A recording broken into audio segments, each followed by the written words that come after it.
Hello students, so today we are going to discuss chapter number 7. The title of the chapter is If you believe you can, you will. तो ये बहुत बड़ी बात लिखी है कि अगर आप विश्वास करते हो कि आप कर सकते हो तो आप कर लोगे, है ना। तो अपने ऊपर में विश्वास होना, सेल्फ कॉन्फिडेंस होना बहुत ज़रूरी है अगर आप कोई बड़ा काम करना चाहते हो तो। इसीलिए लिखा है कि if you believe you can, you will. So in this chapter we are going to learn about doctor APJ Abdul Kalam. ये जो APJ अब्दुल कलाम है, इनका नाम नया नहीं है, आप सब बच्चों ने सुन रखा होगा, ज़रूर सुन रखा होगा। इसलिए क्योंकि ये हमारे 11वें प्रेसिडेंट भी रहे हैं, है ना। तो आज हम लोग उन्हीं के बचपन के बारे में, उनकी चाइल्डहुड के बारे में, उनके करियर के बारे में, उनके सक्सेसफुल लाइफ के बारे में, उनके आदर्श के बारे में जानने वाले हैं। उनकी जो पर्सनालिटी है और उनकी जो लाइफ हिस्ट्री है वो बहुत ही इंस्पायरिंग रही है। मैंने देखा है कि बहुत सारे अलग अलग स्कूलों के कोर्स की किताबों में, अलग अलग बोर्ड में भी हमारे राष्ट्रपति डॉक्टर APJ अब्दुल कलाम के बारे में लिखा हुआ है। So what is the story, और क्यों इस चैप्टर का नाम है if you believe you can, we are going to discuss. So Dr. APJ Abdul Kalam, the 11th President of India, was born on 15th October 1931 in a small village in Rameswaram in Tamil Nadu। तो बच्चों, APJ Abdul कलाम का जन्म कब हुआ था? इनका जन्म हुआ था 15 अक्टूबर 1931 को तमिलनाडु के रामेश्वरम नाम के एक छोटी सी गांव में। हाँ, एक छोटा सा गांव। His father was a poor boatman with 7 children। So another interesting fact is that उनके पिताजी क्या थे? ये एक गरीब नाविक थे, है ना, बोटमैन थे। और there were 7 children in the family. उनके परिवार में 7 बच्चे थे। अब 7 बच्चों में इनका कौन सा नंबर था? ये बड़े भाई थे, छोटे भाई थे, ये भी हम लोग आगे इसमें देखेंगे। He had a great desire to give education to his children in order to have a better future. तो ये एक बड़ी स्पेशल बात है इनके पिताजी के बारे में कि भले ही वो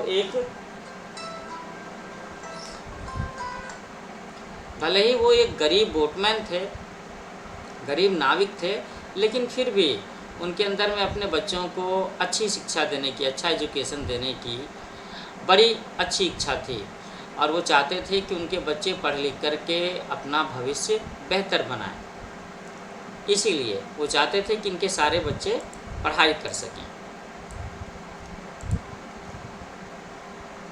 सो as a school student doctor Kalam sold newspapers to continue his education. तो सोचो कि वो कितने गरीब थे कि जब डॉक्टर कलाम स्कूल में विद्यार्थी थे, स्कूल में पढ़ाई कर रहे थे, तो उन्हें अपना एजुकेशन कंटिन्यू करने के लिए, एजुकेशन के खर्चे मेंटेन करने के लिए उन्हें न्यूज़पेपर बेचना होता था। He became a great scientist and won many awards like Padma Bhushan, Padma Vibhushan, Bharat Ratna and many others.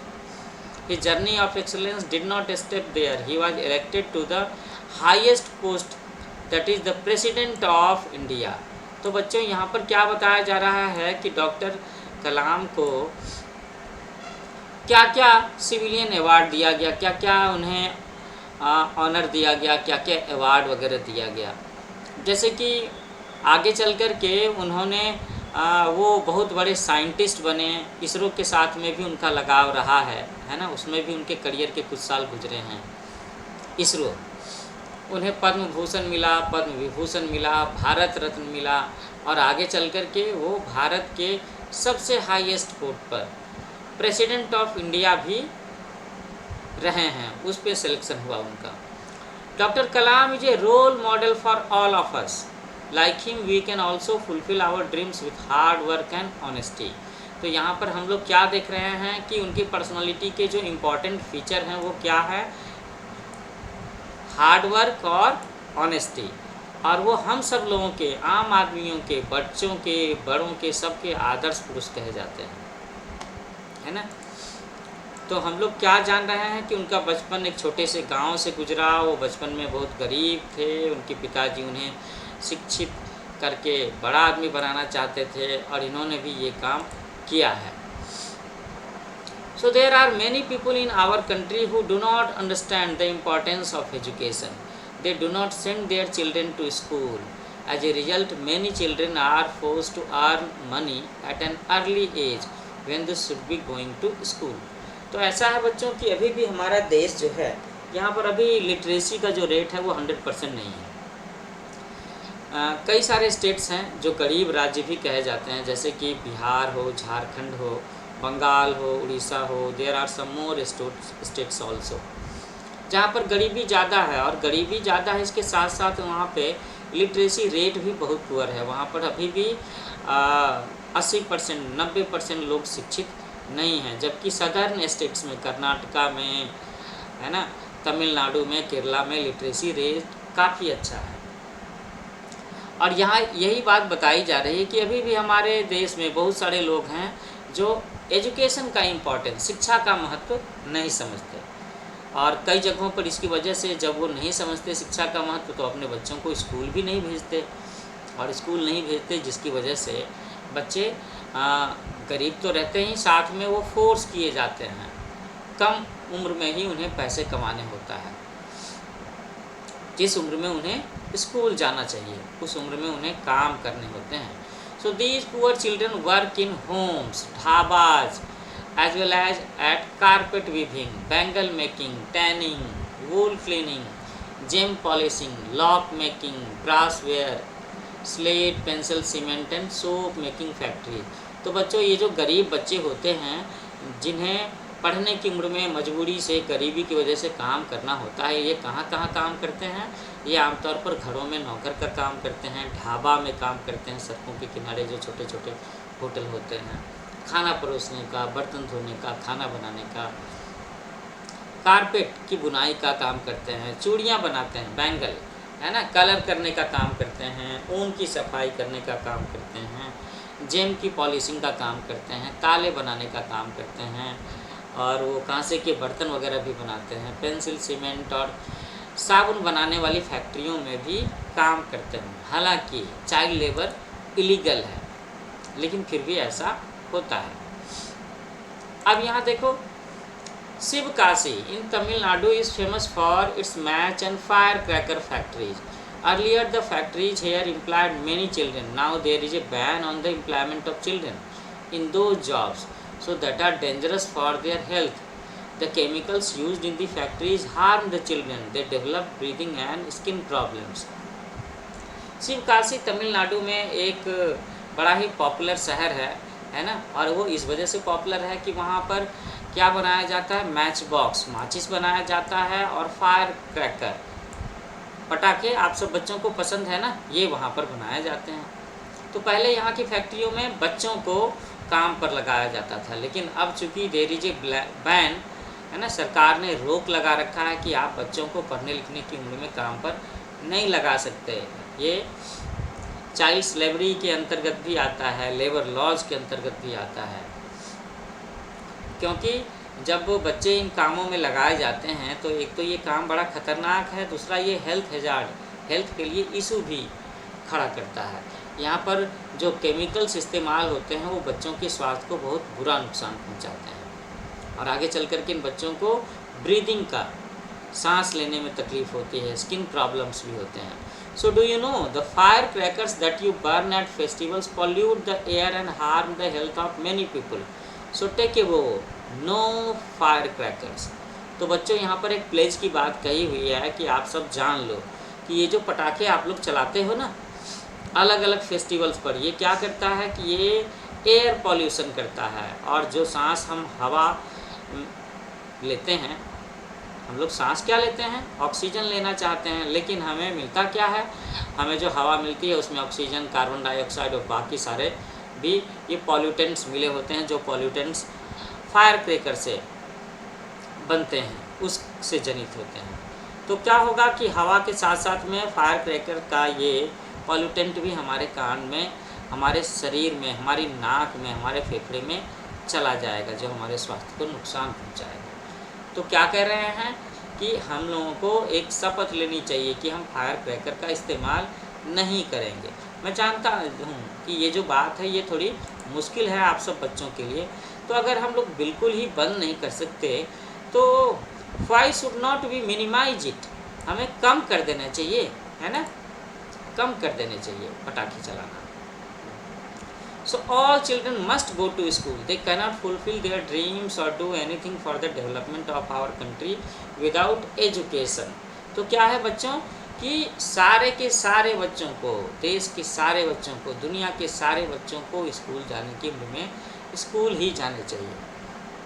वो अपने सच नहीं साबित कर सकते और वो देश की तरक्की में साथ नहीं दे सकते अगर उन्हें प्रॉपर एजुकेशन नहीं मिलेगा। तो अगर प्रॉपर एजुकेशन नहीं मिलेगा तो वो बड़े बड़े काम नहीं कर पाएंगे, अपना सपना पूरा नहीं कर पाएंगे।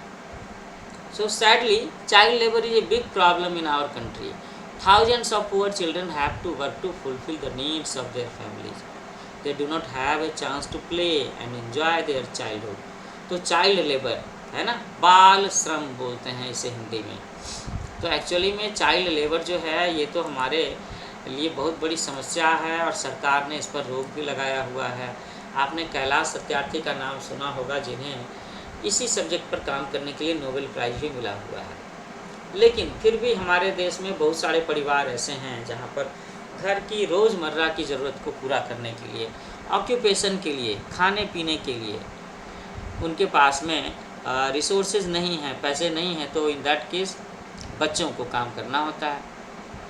और जब बच्चों को काम करना होता है, they do not get chance to play and enjoy their childhood. उन्हें बचपन में ही काम करते करते बड़ा हो जाना होता है। Education and training can equip them to get good jobs when they grow up. बच्चों एक बात है ना कि अगर बच्चे लोग प्रॉपर एजुकेशन नहीं लेते तो उन्हें ऐसे वैसे काम करने होते हैं, अनस्किल्ड काम करने होते हैं, और अनस्किल्ड काम करने पर, लोअर ग्रेड के काम करने पर उन्हें पैसे कम मिलते हैं, है ना, उन्हें सही कंपनसेशन, सही सैलरी नहीं मिल पाती और इसकी वजह से वो गरीब ही बने रह जाते हैं। So they will be able to earn money to fulfill the needs of food, shelter and clothing without any problem if they get proper education during their childhood। अगर बच्चों को बचपन में ही सही एजुकेशन उनके पढ़ने लिखने की उम्र में मिल जाए तो क्या होगा कि आगे चल कर के उन्हें जॉब अपॉर्चुनिटी अच्छा मिलेगा, और जॉब अपॉर्चुनिटी अच्छा मिलेगा तो क्या होगा कि वो अपने ऑक्यूपेशन के लिए, अपनी बेसिक नीड्स को फुलफ़िल करने के लिए अच्छा काम कर पाएंगे, जिसके बदले में उन्हें सही सैलरी मिल पाएगी और वो नीड्स ऑफ फूड, शेल्टर और क्लॉथिंग इसे फुलफ़िल कर पाएंगे। अब आप इस पिक्चर में देखो, आप देख रहे हो ना कि यहाँ पर एक बच्चा है, मैं इसे बच्चा ही कहूँगा, टीनेजर लगता है, शायद 10 से 12 साल का। So this is Sukhu, he is 8 years old। ओहो, वेरी सैड, मात्र 8 साल का है। He lives in a small hut with his parents and 4 brothers and sister. His father works in a tea shop। तो क्या ज़िंदगी है इस बच्चे की, सुक्कू की। 8 साल का है, एक छोटी सी झोपड़ी में रहता है, अपने पेरेंट्स के साथ में रहता है, जिसके साथ में 4 भाई और बहनें हैं, और उसके पापा एक चाय की दुकान में काम करते हैं। Where does he work? चाय की दुकान में उसके पापा काम करते हैं। And his mother cleans vessels in nearby colony. और उसकी माँ आसपास की कॉलोनी के घरों में बर्तन धोने के, सफाई पोछा का काम करती है। So both of them are not able to earn enough money to feed the family.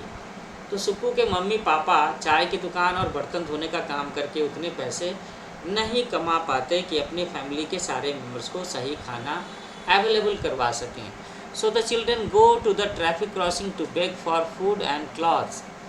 तो इसकी वजह से उनके घरों के बच्चे रेलवे क्रॉसिंग पार करके जाते हैं, भीख मांगते हैं खाने के लिए, कपड़ों के लिए। Sukhu hates begging. सुक्कू को भीख मांगना पसंद नहीं है। He earns a little money by working at a dhaba. He dreams of going to school but his parents need whatever little money he earns to feed their 5 children and themselves। तो सिक्कू को भीख मांगना पसंद नहीं, तो इसीलिए वह इज्जत के साथ एक छोटा सा काम करता है, एक ढाबे पर खाना परोसने का, बर्तन धोने का काम करता है, ऐसा लग रहा मुझे। हालांकि वो सपने देखता है कि वो स्कूलों में पढ़ने जाएगा, लेकिन उसके पेरेंट्स इतने पैसे नहीं कमाते, कि जिससे वो अपने 5 बच्चों को और खुद अपना खाना पीना खर्चा देख सकें, है ना। So that is why Sukku has to work in a very little age of 8 years only. 8 साल की उम्र में ही उसे काम करना होता है। So many people do not understand the importance of A small family and education. तो बच्चों, हम लोगों ने इस चैप्टर में ये भी चीज़ देखा कि सुक्कू की फैमिली भी लार्ज फैमिली है। 5 चिल्ड्रंस आर देयर, 5 बच्चे हैं। तो एक तो उसके मम्मी पापा के पास में सही एम्प्लॉयमेंट नहीं है, सही अर्निंग नहीं है, और दूसरी बात उनके पास में 5-5 बच्चे हैं। तो अब 5 बच्चों को खाना पीना वो मैनेज करें, अरेंज करें, या उसकी पढ़ाई लिखाई, उन्हें 5 बच्चे नहीं करने चाहिए थे। इससे पहले भी जैसे हम लोगों ने देखा अब्दुल कलाम, उनकी जो स्टोरी थी उसमें भी 7 बच्चों की बातें हैं, हालांकि उनका परिवार भी गरीब परिवार था। तो इस तरह के लोगों को सोचना चाहिए। Indian law bans the employment of children below the age of 14। Every child has a right to free and compulsory education up to 14 years of age. Education is the right of every child. तो भारत सरकार के जो नियम कानून हैं, उन्होंने बच्चों को नौकरी देने पर 14 साल से कम उम्र के बच्चों को नौकरी पर लगाने को ना उन्होंने मना करके रखा हुआ है। और सरकार ये भी कहती है कि भाई every child has a right to free and compulsory education. 14 साल तक के बच्चों को ये सरकार ने संविधान से, कॉन्स्टिट्यूशन से ये अधिकार दिया हुआ है कि उन्हें शिक्षा ज़रूर मिलनी चाहिए। Education is the right of every child, but it is the duty of each and every person to make sure that every child goes to school. Many schools give free mid day meal, uniforms and books to the needy children. तो क्या करना चाहिए कि हर बच्चे को शिक्षा का अधिकार मिला हुआ है, तो किसी भी तरीके से हर बच्चे को स्कूल ज़रूर भेजा जाना चाहिए। और बहुत सारे स्कूल में आजकल बच्चों की ज़रूरत को पूरा करने के लिए, ऐसे गरीब बच्चों की ज़रूरत को पूरा करने के लिए दोपहर का खाना भी देते हैं, ड्रेसेस भी देते हैं, बुक्स भी देते हैं। सो बच्चों, students, you will be happy to know that there are many parents who do not give up hope for the better future for their children because of poverty. They make sure that children are educated and the children work hard and make their parents proud of them. तो अभी भी ऐसे बहुत सारे parents हैं जो हिम्मत नहीं हारते, है ना, उम्मीद नहीं छोड़ते, और वो लगे रहते हैं गरीबी के बावजूद भी बच्चों के फ्यूचर के लिए कुछ ना कुछ करने में, उनकी एजुकेशन को पूरा करने के लिए। And so that they make sure that the children are educated, है ना। और इसलिए वो क्या करते हैं कि बच्चों की पढ़ाई पूरी करने का पूरा जोर लगाते हैं। और इसीलिए इनके जो बच्चे होते हैं ना, उनके बच्चे भी अगर मौका मिले तो कुछ पार्ट टाइम काम करके भी पढ़ाई को जारी रखते हैं और अपने पेरेंट्स को प्राउडनेस की फीलिंग कराते हैं जब वो कोई बड़ा अचीवमेंट, बड़ा करियर सक्सेस हासिल कर लेते हैं। आगे हम कुछ और भी एक एग्जाम्पल देख रहे हैं। ये एग्जाम्पल है, Sarat Babu's mother earn only ₹500 per month and she made idlis to earn some extra money to educate her 5 children। शरत बाबू की बात है, शरत बाबू की जो माँ हैं उनके बारे में, कि वो महीने के 500 रुपये कमाती हैं। इसके अलावा वो इडली बना करके कुछ एक्स्ट्रा मनी भी अर्न करती हैं ताकि अपने 5 बच्चों को पढ़ा सके। सो यहाँ पर भी एक केस है, इस फैमिली में भी 5 बच्चे हैं, 5 बच्चे नहीं करने चाहिए थे। शरत बाबू sold idlis in the streets of Chennai. His mother had to face many difficulties. शरत बाबू क्या करते हैं, वो भी इडली बेचा करते हैं चेन्नई की गलियों में, और उनकी माँ को काफ़ी सारी तकलीफ़ें झेलनी पड़ी। She had to get water before sunrise from a far away water tap, है ना। उनकी माँ को बहुत सवेरे जगना होता है ताकि वो दूर के एक वाटर टैप से पानी ला सकें। One of her sons died when he was in class 12. The second son dropped out of school after class 10. ये दुख बड़ी कहानी है कि उनके परिवार में एक बच्चे को 12वीं के बाद में, 12th के बाद में ड्रॉप आउट करना पड़ा स्कूल से, है ना। दूसरे बच्चे को 10th के बाद करना पड़ा। But she did not give up hope or hard work. Sharat Babu started binding books when he was in class 10 to earn money. He says there was no alarm clock to wake me up to study. It use to be so cold in the middle of the night that I would just get up. तो शरद बाबू अपने बारे में बताते हैं कि जब वो class 10 में थे तो उन्होंने बुक बाइंडिंग का काम शुरू किया, जिल्द साजी का काम शुरू किया जब वो 10th में थे, पैसे कमाने के लिए। और वो कहते हैं कि उनके पास कोई अलार्म घड़ी नहीं थी कि वो पढ़ाई के लिए जाग सकें, है ना। और जाड़े की रातों में, मिडिल नाइट में वो जस्ट जग जाते थे, बस वो पढ़ाई शुरू कर देते थे। अगर उनके पास में अलार्म घड़ी होती तो वो अलार्म सेट कर सकते थे 4 AM का, 5 AM का। There was no electricity in the neighbourhood. He studied during the day. After his schooling he went to Pilani to study engineering. Then he studied at IIM Ahmedabad to get his degree in business administration. तो ये शरद बाबू की कहानी है कि उनके आस पड़ोस में बिजली भी नहीं थी, इसलिए वो दिन में पढ़ाई का काम ज़्यादा किया करते थे। और स्कूल का समय पूरा करके जब उनकी स्कूल एजुकेशन, है ना, 12th तक एजुकेशन उनका पूरा हो गया, then he further joined Pilani for study engineering. Pilani में बिट्स पिलानी भी एक सेंटर है जो काफ़ी प्रीमियम इंस्टीट्यूशन है इंजीनियरिंग की पढ़ाई के लिए। और पिलानी से उन्होंने इंजीनियरिंग करने के बाद में IIM अहमदाबाद से MBA भी किया उन्होंने, business administration. He could have got a well paid job easily but he set up a food king catering service to provide jobs for other people. तो शरद बाबू को, उनके पास इंजीनियरिंग की डिग्री थी, IIM से बिजनेस मैनेजमेंट की degree थी, तो वो चाहते तो उन्हें आसानी से एक अच्छा सा जॉब मिल सकता था जिसमें अच्छी खासी सैलरी मिलती। लेकिन वो और भी लोगों को जॉब देना चाहते थे, है ना।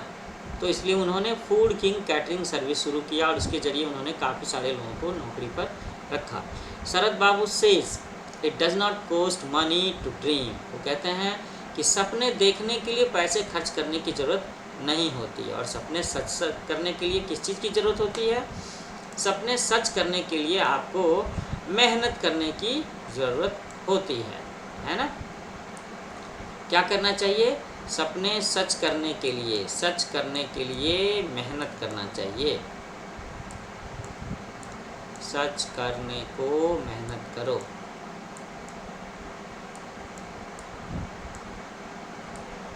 Hard labour.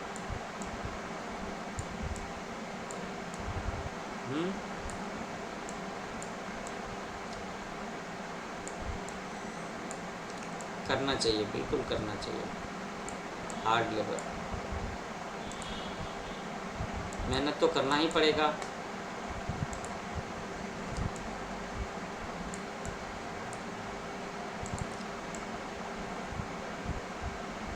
Hard labour. अच्छा बच्चों, ये आप ऊपर में देख रहे होंगे न्यू एज कोचिंग, ये लिखा हुआ है मैंने, तो इसी नाम से मेरा ये YouTube चैनल भी है। मैं आप सब बच्चों से कहूँगा कि अगर आपको मेरे पढ़ाने का अंदाज़ अच्छा लग रहा हो, है ना, तो आप न्यू एज कोचिंग का YouTube चैनल लाइक करो, शेयर करो, सब्सक्राइब ज़रूर करना और अपने बैचमेट्स को भी बताना।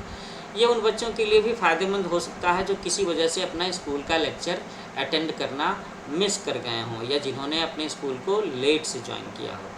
आप ऐसा भी कर सकते हो कि अगले दिन आपका ये चैप्टर स्कूल में डिस्कस होने वाला है, तो एक दिन पहले आप मेरा लेक्चर सुन करके जाया करो, तो आपको ये चैप्टर समझने में काफ़ी सहूलियत होगी। It would be very easy for you to understand the facts.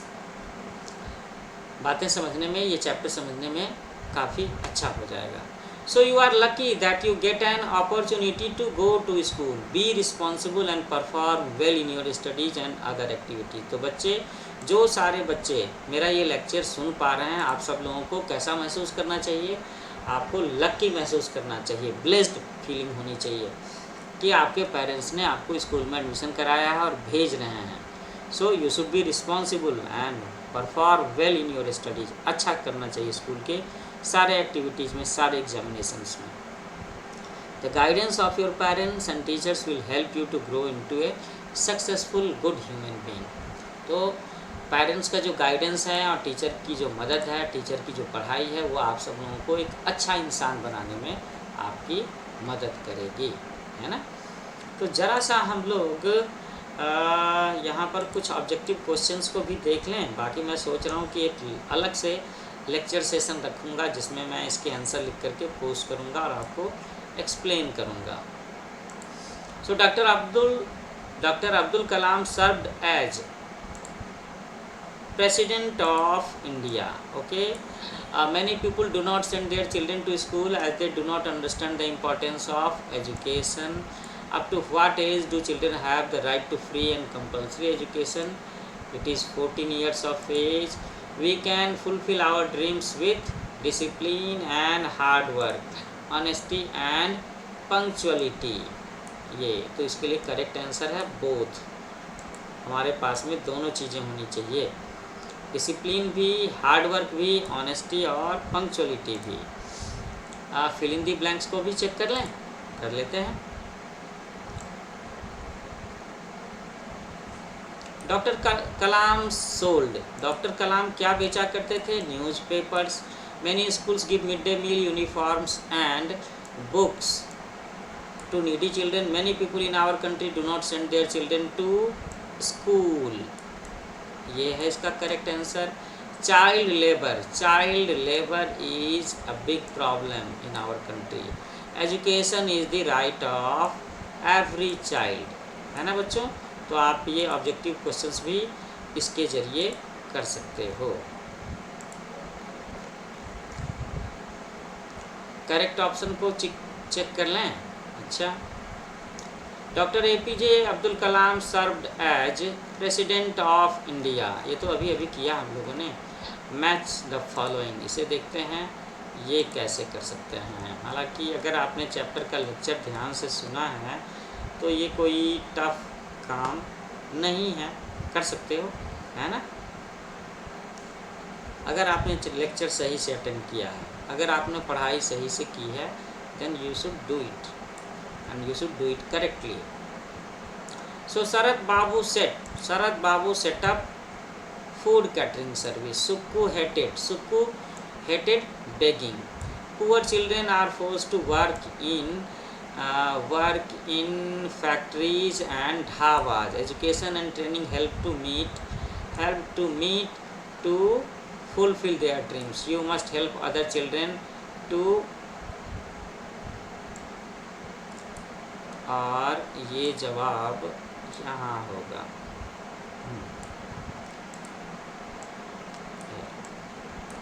The need of food, shelter and clothing. तो बच्चों जल्दी ही हम लोग एक नए लेक्चर सेशन में मिलेंगे और जल्दी ही मैं एक लेक्चर अपलोड करूँगा जिसमें मैं आपको इस चैप्टर के क्वेश्चन आंसर भी प्रोवाइड करूँगा वेरी सून।